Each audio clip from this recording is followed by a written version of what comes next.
ওমরা করলে কি কি লাভ হবে? এক নম্বর, ওমরা আল্লাহ তাআলা কোরআনে বলছেন তোমরা ওমরা করো, ওয়া আতিমুল হাজ্জ ওয়াল উমরা, এজন্য আমরা ওমরা করব।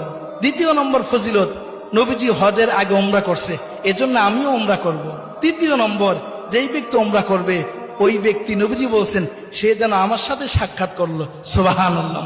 চতুর্থ নম্বরে ওমরার ফজিলত, যেই ব্যক্তি ওমরা করবে নবীজি বলছেন আমি তাকে সুপারিশ করে জান্নাতে নিয়ে যাব, সুবহানাল্লাহ।